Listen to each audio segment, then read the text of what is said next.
네, 앞서 리포트에서 잠깐 언급한 일제 강제징용 위안부 피해자 손해배상 청구 소송 얘기 더 해보겠습니다. 로인사이드 정순영 기자 나와 있습니다.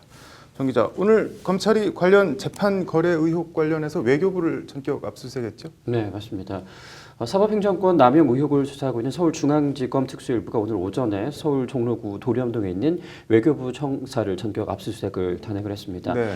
검찰은 대법원이 법관 해외 공관 파견을 늘리기 위해서 외교부의 눈치를 보면서 재판 결론을 내리지 않고 5년째 뭉개고 있다라고 판단하고 있는 것 같은데요.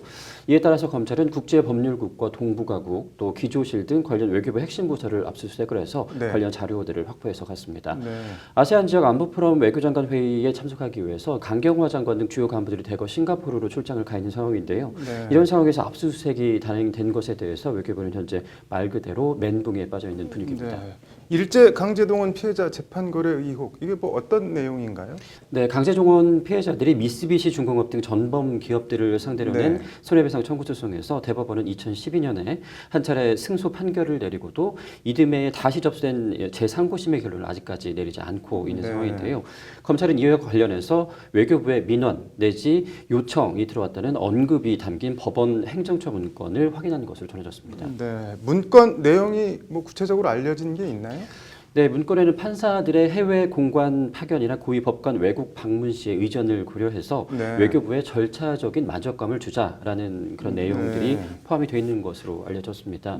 검찰은 또 위안부 피해자 할머니 소송과 관련해서도 한국 법원에 재판권이 없다는 이유를 들어서 소송을 각하하거나 또 개인 청구권 소멸을 근거로 해서 기각하는 것이 마땅하다라는 식의 시나리오가 담긴 문건도 확보한 것으로 전해졌습니다. 관련해서 검찰은 외교부와 함께 법원 행정처 국제심의관실과 또 두 소송 관련 문건을 작성해서 관여한 혐의를 받고 있는 전현직 판사들에 대해서도 압수수색 영장을 함께 신청을 했었었는데요.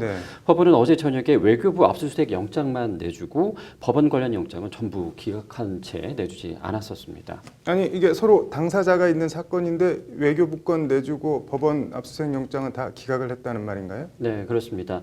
이 관련 자료에 이무 제출 가능성이 있고 또 문건 내용은 부적절하거나 대한민국 대법관이 일개 심의관이 작성한 문건에 따라 재판한다고 보기 어렵다라는 이유를 들어서 영장을 기각한 것으로 알려졌습니다.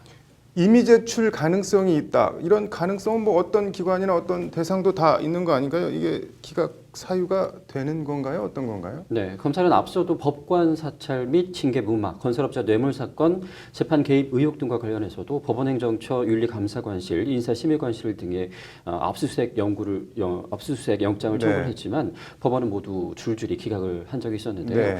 이제 또 재판거래 관련 외교부는 압수수색 영장을 주고 또 정작 법원 관련 영장은 모두 기각이 되자 검찰은 어제 이래서는 사법농단 의혹을 제대로 진실을 규명할 수 없다라고 아주 강한 어조로 불만을 터뜨리기도 했습니다. 뭐 똑같은 사안인데 외교부는 압수영장을 내주고 법원 거는 자기들 압수영장은 죄다 기각하고 좀 법원이 좀 너무하다는 생각을 안 할 수가 없네요. 오늘 잘 들었습니다.